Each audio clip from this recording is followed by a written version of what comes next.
A word to describe rivalry week: emotional. That was college football, and this is Coast to Coast presented by Campus2Canton.com.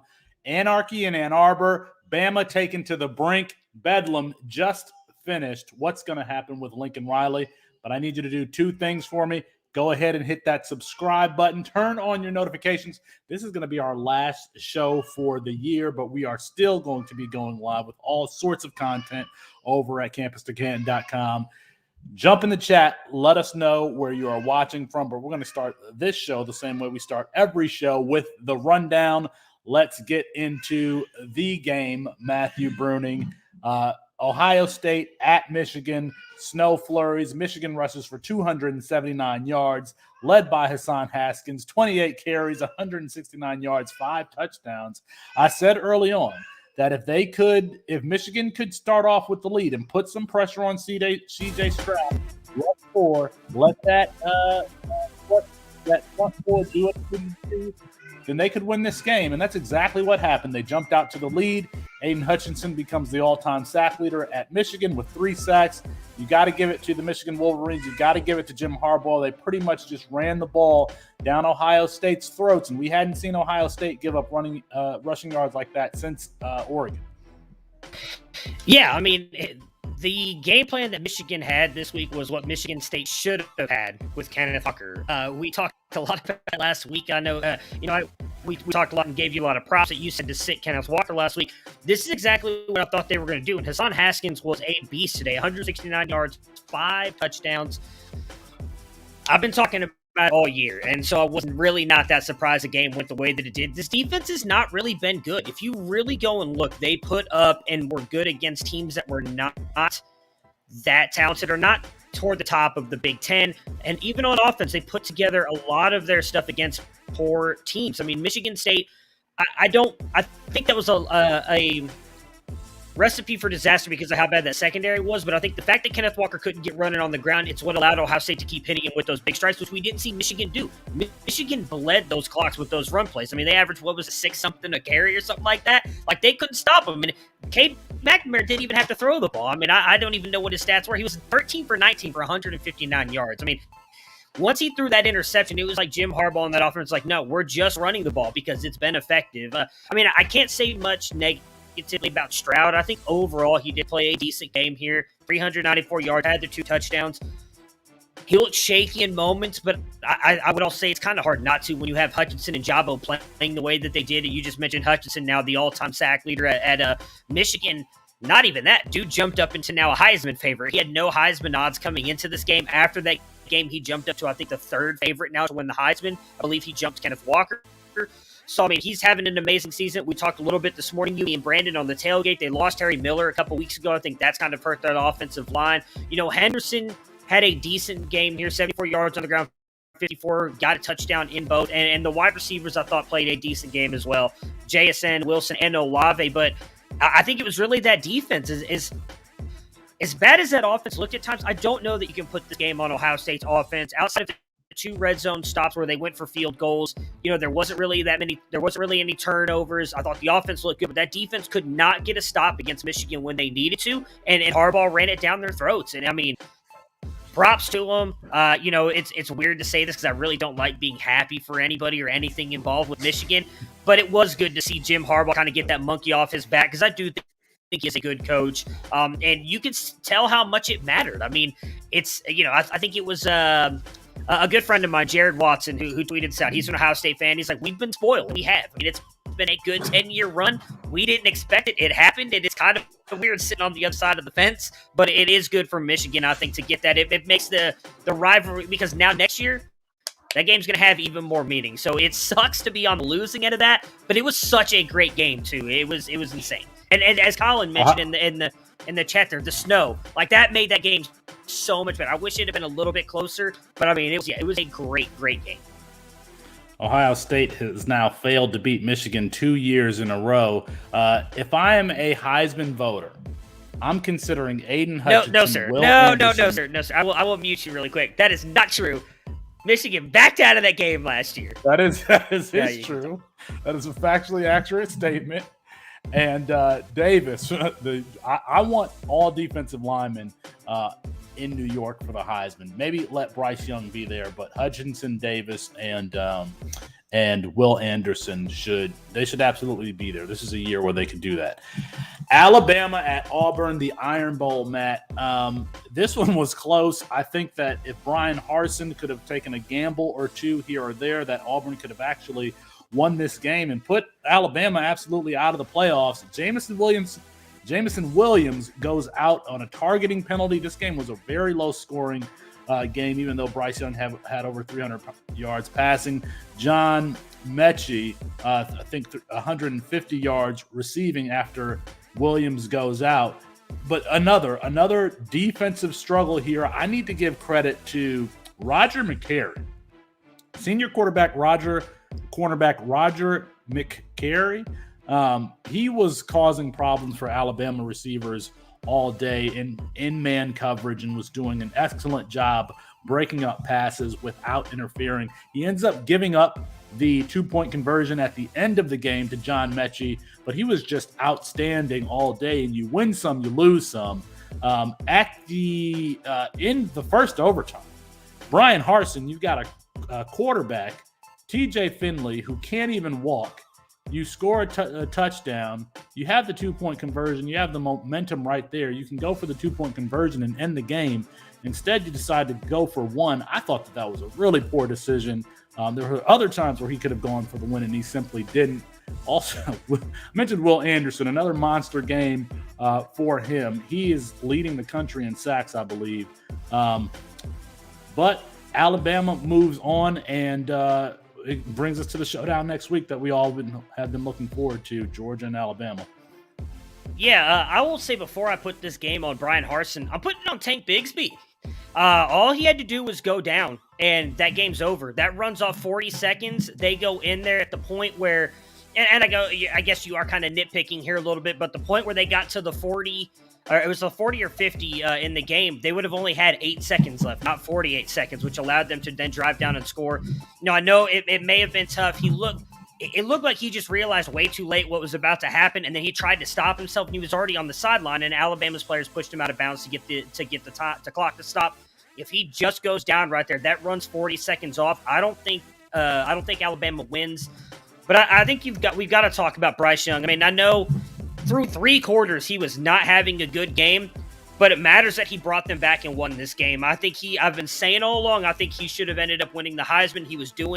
He's been doing what C.J. Stroud has been doing without the weapons. Say what you want. I mean, Jameson Williams has been amazing this year, but I do think it's fair to say he's not JSN, Garrett Wilson, or Chris Olave, and Bryce Young's still putting up those stats with just Jameson Williams there. So I think with that performance right there, if he goes in and plays at least a decent game against Georgia, he's likely going to end up winning the Heisman, so good for him. And it's going to – not only is it bring into a massive game for the SEC championship, but I think a lot of playoff implications, because if they beat Georgia, I think they're both getting into the playoffs. And if they only lose by, say, a field goal as time expires, I do think there's an argument that they'll make it in, especially with Ohio State losing. I mean, Michigan likely jumps up into their place at least to 3, if not to 2. What does that do with Cincinnati? Oklahoma State winning? I've been saying for the past couple weeks they have a chance to get in. Okay, yeah, it makes things very interesting, yeah. Yeah, and I don't know if was that a 99-yard drive that Bryce Young ended regulation in to get them into overtime. As you said, I mean, he did not have a great game throughout, but he was dodging a lot of pressure in the backfield trying to make plays, and they just weren't there. But he did it when it counted, and I think that is going to be very impressive for coaches when it comes time for NFL draft, because I mean, you just have the poise to drive him right down. Go ahead. I 100% agree with you, Colin. 100% agree. I mean, both. Well, maybe not yours right now, but I mean, I just don't think Stroud's a big-time quarterback. I've been saying it all year. Been getting hated on for it, too. He struggles in the big moments. Anyways, continue, Felix. Bedlam just ended, and there might have been some actually, we're not going to say that there were some distractions. 33-37, Oklahoma State takes it. Oklahoma had a chance at the end. Caleb Williams, I mean, again, talking about last-minute drives, he essentially runs the length of the field towards the ends of regulation to give them a chance. They just can't punch it in. But this game had a little bit of everything. You had muff punts. You had a kick return for a touchdown. Caleb Williams, 20 for 39, 252 yards, 3 touchdowns, no interceptions. I've gotten on Lincoln Riley about running the ball, and he ran the ball today. 44 attempts, 189 yards, led by Kennedy Brooks, 22 carries for 139 yards. Caleb Williams had 19 for 36 on his own, but they are still not running Caleb Williams out of designed runs for some reason. Over on Oklahoma State, give it to Mike Gundy. Last year, before the season, with the rift between he and Chuba Hubbard, there was some concern that Mike Gundy could be on the outs, about him not getting along with certain players in that locker room and certain alumni. But he has Oklahoma State on the verge of a playoff berth. Spencer Sanders, 19 for 30, 214 yards, 1 touchdown, 2 interceptions, but also did pace the Cowboys in rushing with 93 yards, 1 touchdown. Jalen Warren, 17 carries for 56 yards. I like Tay Martin. Is it Tay Martin? Is it Tay or is it T? Tay. Tay Martin is someone that I'm going to be paying attention to come NFL draft time. I think he's a day 3 pick that I'm going to have rostered in a lot of places. Continues to make big plays when it counts. It's just that Oklahoma State offense hasn't been as exciting as in years prior. So, some shakeup, Matthew, today after Bedlam and with Ohio State going down. It's a matter of who's going to be the 4 in the playoff. Yeah, it's been a chaotic Week 13. It's been a chaotic college season. We talked a lot about it coming into the year, right? We knew those top guys, all those top quarterbacks were leaving, and we talked all year, all preseason about it. How much was it going to shake up college football? Bama seems to still be Bama, even though they've got the 1 loss. Clemson faltered. Ohio State has lost 2 games, which hasn't happened in over a decade. It's been a crazy season, and Oklahoma State capped it off today. And good for them. Good for Mike Gundy, as you mentioned. I believe he was 2-16 or something like that against Oklahoma. He's never actually won a Big 12 championship game. He's won the Big 12 championship once before they had the championship game. He now gets a chance to do that going up against Baylor, which should be a decent game, but I would think they're favored to win that. I think that defense can slow down Baylor, and that offense showed a little bit tonight against Oklahoma. That was my biggest thing. When we picked that game this morning, I thought that it was going to be a much closer game or lower scoring game, and I didn't think that Oklahoma State was going to be able to keep up with Oklahoma's offense, and they did, and good on them. It was really good to see. I'm excited to see what this means moving forward if they can get that win against Baylor, because they're going to have a lot of cachet now with the big win against Oklahoma, and then again, if they're able to win the Big 12 championship. Well, let's jump into the headlines here, and we've alluded to it, but the playoff picture, I mean, it's really taking form. Georgia, Ohio State, Alabama, and Cincinnati had been the top 4, with Michigan and Notre Dame rounding out 5 and 6. You have to believe Ohio State is going to at least be 6. And I don't know if Cincinnati will simply move up to 3 and Michigan to 4. What do you think is going to happen there? I think with Bama, the biggest thing is I want to see how they seed Bama and Michigan. I think Cincinnati stays at 4. I don't think they'll move them. But Michigan they were sitting at 5, so they were just outside, and they beat the number 2 team in the nation, and soundly as well. That was a big win where Bama struggled against Auburn, which granted, I've talked a lot about it the past couple of weeks. They've lost the previous 2 times they've gone to Auburn for the Iron Bowl, but they were also missing Bo Nix. They had a backup quarterback in there, and let's just be honest, Bama has struggled to really separate themselves all season. They've had, when they play these good games or these good teams, they struggle with them. In my opinion, Michigan should move to 2.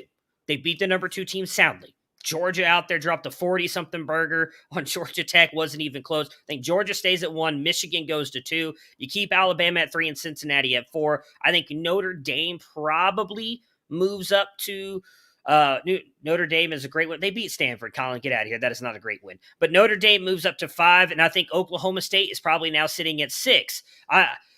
The biggest thing is obviously going to come down to next weekend when Georgia and Alabama play each other.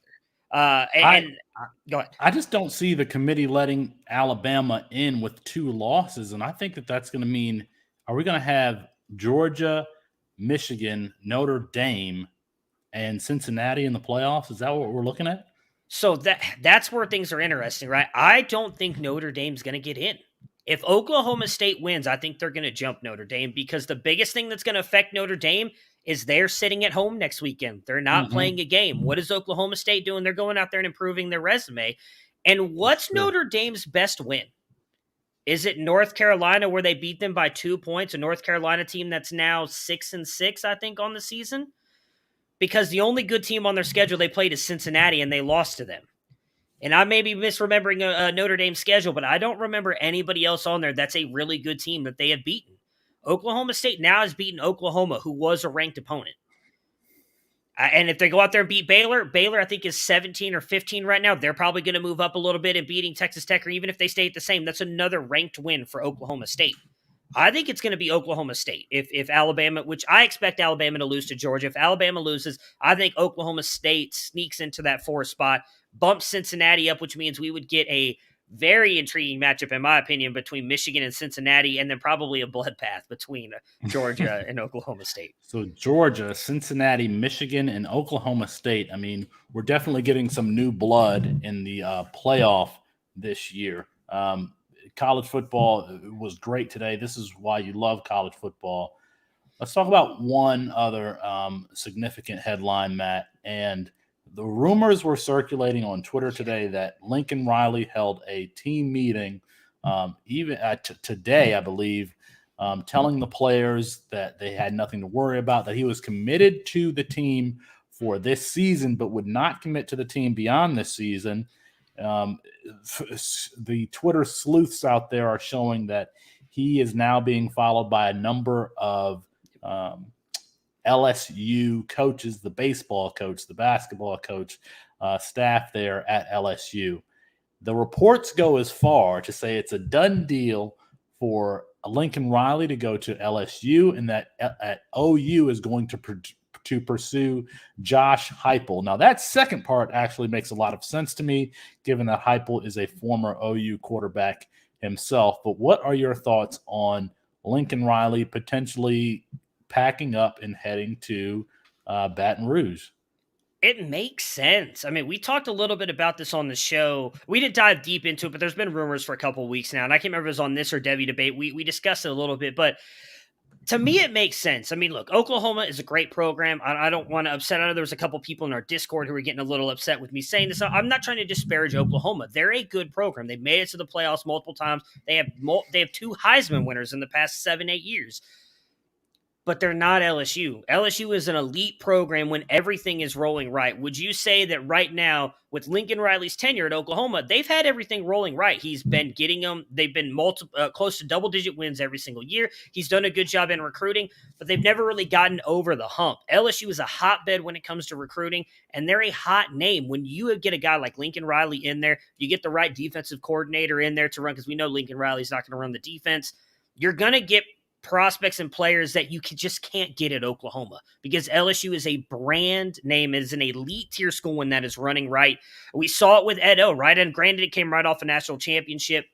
They got guys they probably had no business getting in those recruiting classes, built it up, and then he just didn't do a good job of keeping everything together. I don't think that happens with Lincoln Riley. Now, granted, that comes with some added extra pressure. You've got to win. He's not going to get 10 years there if he's not winning every single year and doing it.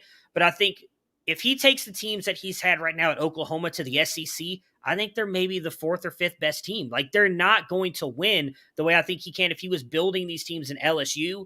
I think he could compete with the Alabamas and the Georgias of the world, because I think he can bring that offense in there. And if he gets, again, the right defensive coordinator, where they're going to get those elite defensive players in that, especially in that state of Louisiana, you know all those kids are going to be excited with Lincoln Riley coming there. You're going to get some recruits that you can't get at Oklahoma, and I think that matters, because we've seen having that talent matters. Those blue chip prospects, I can't remember who it is. I think it's someone at CBS, or maybe it's at 24/7 Sports, does like a blue chip prospect report thing that talks about like how many of these guys have like high end, and it's the teams that usually make the playoffs. Granted, it may be very different this year, but typically the teams that make the playoffs and win the national championship have a ton of those top end 5 and 4-star recruits. You're going to just be able to get more of those guys, in my opinion, at LSU than you can at Oklahoma. This is something we need to follow up on, Debbie Debate, because just thinking off the top of my head, at past Oklahoma recruiting classes from the offensive side. Think about Spencer Rattler, Caleb Williams. This year, Mario Williams. Next year, the two running backs that are the top 5 running backs in their class. I mean, it's not like Lincoln Riley's not getting recruiting talent to OU, and to assume that he'd be able to do that much better at LSU just by virtue of his name cachet or what have you, I don't know. That's just a stretch for me. I mean, Oklahoma is a good program, and I don't know that LSU presents greener pastures. So I'm going to disagree with you there. I'm not talking about the offensive side. I'm talking about on the defense. I think he can get better prospects in there defensively because those – let's just be honest, and I don't think this is true, but the SEC is the best. That's what they tell you. That's what they constantly promote. Everybody thinks that. You're going to be able to get that would be the reason why I'd want to stay at Oklahoma is that the Big 12 is, he can do all of the offensive stuff that he wants to, and he's not going to get a lot of resistance. I mean, the fact that he has to face stiffer competition at LSU is why it's questionable to me. He's going to the SEC in 2 years, though, and I think the difference with that is my biggest thing when I look at the recruiting is you're right. Right now, he's getting all those guys, but does that change if it goes to the SEC where all of a sudden, he's there and he may not be winning 10, 11, 12 games a year because it's going to take a year or two, in my opinion, to be competitive in the SEC. How many recruits do you lose now because you're not winning games? Or if he goes to LSU, I mean, we saw what they just won today against Texas A&M with a team that, they're not really being coached. While they don't have a lot of talent, Lincoln Riley goes there. He immediately, I think, bolsters the recruiting class that they're going to get because players want to go play with him. And again, I think defensively, you're going to be able to get players to go there because Louisiana produces a ton of great talent as it is. And those guys are like, oh, hey,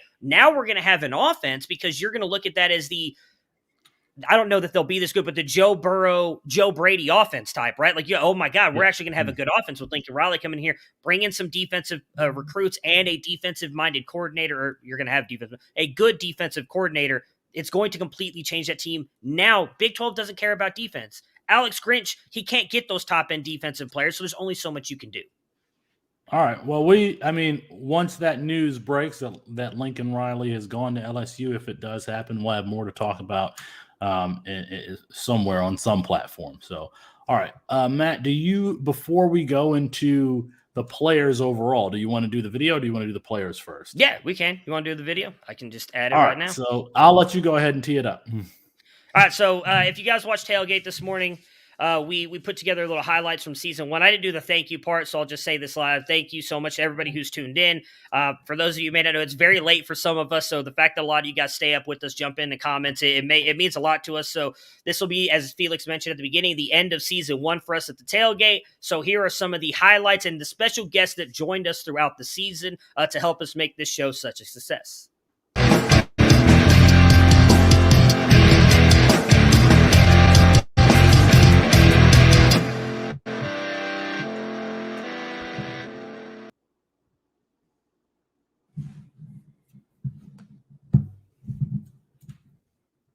People are saying, and I think that Clemson does pull it out. So in terms of how the game would actually affect the season. Small sample size with the DJ right now. And we need to remember he's still growing as a quarterback. So right now he's not processing. I think that's the number one thing we need to look for. Think about this team a couple years ago. Nico Collins, Donovan Peoples-Jones, and Zach Charbonnet. And he could do nothing with that offense. Let's bring in Jeff Bell. Jeff, football guy, staff, Debbie Lee at Fantasy Pros, co-host of the Debbie Royale. You know him at For Whom J Bell Tolls on Twitter. For everyone, it doesn't matter if you're a first-time starting quarterback or if you're Emory Jones. Like I mentioned earlier, Emory Jones had a better day than I expected, and I don't know that this outcome is any different if he starts because. Let's welcome in Adam Lewis. Adam, longtime Debbie analyst, our Florida Gators insider. You can find him at ADM Lewis on Twitter. Yards in a TD and looked, like he was the tight end. That's probably going to get most of the production for Penn State, at least this season. I really thought it kind of put a nail potentially in his coffin for the NFL draft. I think it was actually a little more dire than both Colin and John kind of gave against Louisiana. Let's welcome in Kane Fassell to talk about from one backfield situation to another. Of course, he is the co-host of the Devy Marketplace. You can find him at Devy_Kane. And he's also a big-time Gophers fan.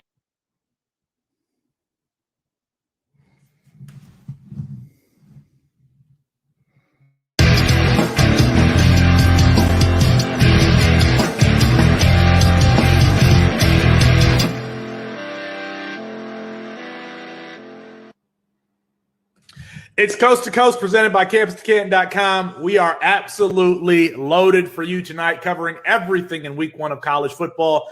But I need you to do 2 things for me. Go ahead and hit that subscribe button and turn. Yeah, Austin likes touting the guys who are the 5-star guys and the guys towards the top of the recruiting rankings. Austin doesn't like to dig and tout too many guys lower on there. All right, go ahead, take it. Good riddance. All right. How's it going tonight, Kevin? Thanks for joining us here again tonight. You are going to be doing a weekly segment here for us, our West Coast, our left coast check-in. Sorry, should I say, since you live out there in California. So how are you doing tonight? Hey, I'm doing good, man. It's only 8:48. I can watch more games. That's why the West Coast time zone is the best, and I will stand by that. I'm at 5'11", 200. I just put Brandon Thomas, I believe, ahead of Zach Evans. And that's, if I had to draft today, that is where I would take him. He's 17% owned on Fantrax. There are 3 tiers that I put in the waiver wire. I can't even remember what they are right now. But Brandon Thomas would absolutely blow he would just be by any means necessary, get him on your roster if he is out. He's a top 15 running back in Devy. And I don't know that that's going to be controversial in 2 weeks. It will still be controversial in 2 weeks. It still will. Just let you know. Okay. Said something there. Yeah. All right. I don't think it will be. I mean, he's a damn good player. We know. You just said that like all nonchalantly. I've moved him ahead of Zach Evans. Like, you saw the rest of us all kind of like, what? So yeah, that's fine. You're allowed your takes. What are we doing next, Felix? Let's look forward and keep doing what we're doing. ECU duo today. The two guys were really interested in there. I want to elaborate on something I said earlier. I want to elaborate on something I said earlier. So I said, I think that on the field it just moves too fast for him, as you see, as he ran out of bounds in an opportunity where you can't run out of bounds. Well, it's probably Brandon. As I say, it's probably stock down for Joe Milton then. But look at that segue. I'm sure he looked good. I like that Memphis office as a whole. I'm not moving him up over Zach Evans. We'll see what happens though. I thought I was aggressive on my Brandon Thomas ranking. I really think you have him like 60, right? Or 40, 20? Like in the 50s. I thought I was being aggressive, but apparently that is not the case. But just to go to your original question with TCU, yes. Is this the end for DJU, folks? No, I don't think so. First of all, anybody wondering why I'm wearing a bag, if you caught the morning show, I did stake my reputation on Treylon Burks on the over 89 receiving yard, over 89 and a half receiving yards. He had 89. Penn State losing today also did not help. I called Chris Moxley up, got his bag guy on the phone. They got me a nice one. But no, to answer your question, I don't think this is the end of DJU. Around him. For those listening at home or listening to the replay on the podcast, Colin Decker is wearing a bag over his face that is too short, and it's showing off his double chin, and it says building character. So I wanted to paint the picture. He's got 2 eye holes punched out of this bag. It just which looks it very looks similar. it looks so. It reminds me of the Django Unchained scene. If you guys know what I'm talking about. Where they're just complaining about the bags not fitting right. Like it's so bad. It's just so bad. One of the more underrated cameo appearances in modern film history. I think that's Jonah Hill in that scene. It is. There's a lot of very famous people in that scene, but yeah, it's Jonah Hill. Apologize, Matt. I thought that the CJ Verdell stuff would be too painful for you. I did not think you would go into that well. If I don't talk about it, I can't get over it. So we just got to keep talking about it. Yeah, you must have a really good therapist. Yeah, he's going to talk to us a little bit about what Jim Harbaugh has done to develop talent at Michigan during his tenure. That's not what we're going to talk about. Jarek is going to talk about Kyle McCord and Quinn Ewers and what happens when QBs don't play earlier. That was. I thought that was You this just morning. don't understand. These match and get. If you are not in a Campus to Canton league, you need to be in one because it makes these games more fun. When you have a Tavon Randolph, who no one is talking about, go off in your starting lineup for 309 yards and 3 touchdowns. And that guy's a freshman. Tavon Randolph absolutely went off, like putting up video game numbers. He had the most receiving yards this season. And Austin, you talked about him on our show last week or the week before about guys. Few moments later. And no one is talking about Tavon Randolph because his real name is Trayvon Rudolph. Matt Bruning, anybody stock up or stock down? I couldn't make it through. I tried to not laugh. Oh, I couldn't do it. So that'll be it for me at headlines, guys. Thanks for letting me take over the show. Now I believe I don't know who's hosting Left Coast with Kevin, so I'm just going to let whoever behind the scenes handle that one. I'm just going to disappear. It's panel time. Matt, come back. Don't leave me. I love you. How about this? Does this bring you back? Ooh. Matthew Boohoo Bruning. It does. I'm back. Why am I boohooing? I'm sorry. You seemed really worked up about Cincy. Felix, are you doing? Do I not get to be in here? What the hell is going on? You're here. You control. I thought you could control. I yourself. just added myself in. Yeah. Congratulations on. Let's bring in the rest of the group here. Whoever's left, whoever is left here in the Campus to Canton team, bring everybody in. Hey, Brandon, Colin, I don't know where should we start. How about this? I'm going to throw it to the group. Anyone just jump in and answer. Do we owe Kyle McCord an apology after his performance today? Yes, you do.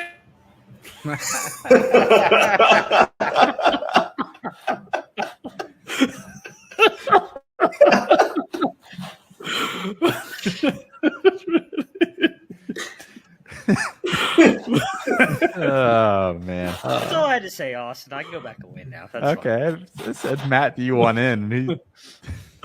Matt, go ahead, man. Why do we owe Kyle McCord? I could go and pull all the receipts if you'd like, Felix. He's never going to start a game. He's going to transfer by September. He's never going to throw a pass for Ohio State.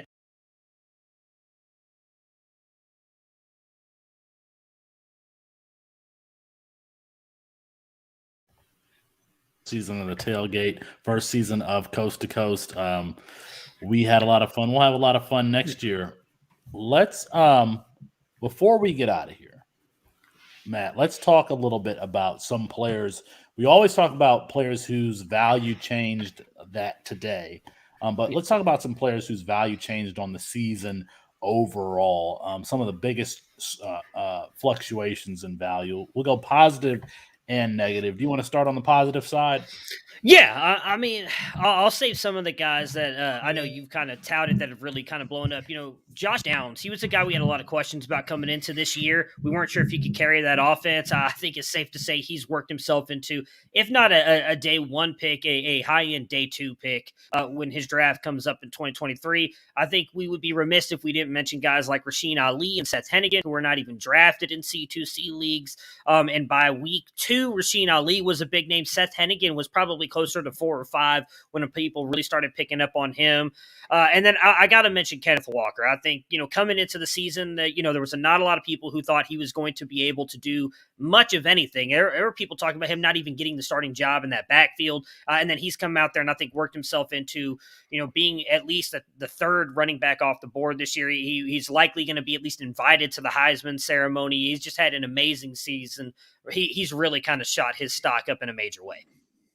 Yeah, I mean, let's think back to the beginning of the season at Georgia, or even into the spring, where Brock Bowers was behind one Eric Gilbert and Darnell Washington, both of whom Eric Gilbert projected, top 10, 15-ish pick at tight end, and Darnell Washington a potential first-round pick at tight end. Eric Gilbert leaves the program. Darnell Washington is injured, and Brock Bowers has been nothing but spectacular. I mean, you can question him, but he had a 70-yard touchdown today where he just pulled away from everybody. So he is definitely, I mean, he's gone from probably undrafted to being the tight end two overall in Devy and someone in C2Cs that you can actually start. Anthony Richardson, I think he just proved this year that he is the best athlete in the country. And one of the storylines that we're going to be tracking come this offseason is who does Florida hire and what are they going to do with Anthony Richardson? Does either Richardson or Emory Jones transfer?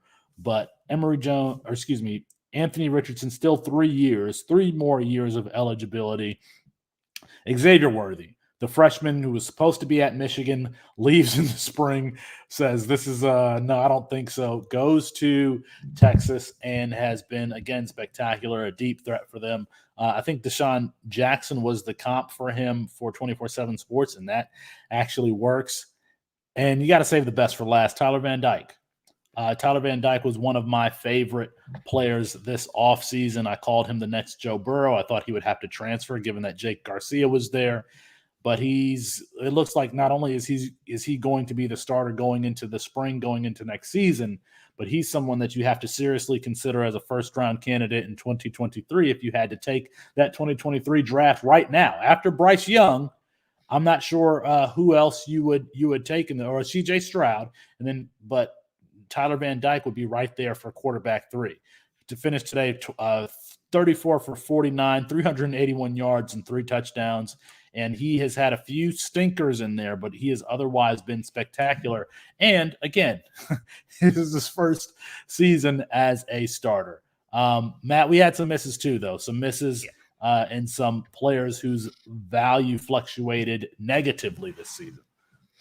Yeah, I mean, I'll touch on the first 2 guys, but you can go deeper into them if you want. I mean, 2 Buckeyes that I thought were going to be good, especially Mookie Cooper. I thought him transferring to Missouri was going to be great. I don't even know that he's been on the field for more than 3 games. Obviously, G. Scott, I still think that the transition to tight end, if he sticks with it, can be good for him, but he hasn't been on the field a lot either. He's been injured. He wasn't at the game today. He's missed quite a couple of games due to injury.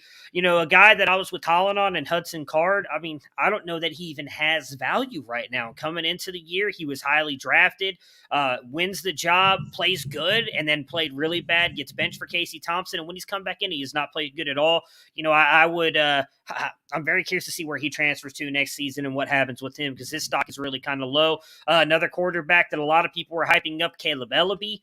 I think that, there was talks that he was supposedly going to get first-round draft capital coming into out of the season.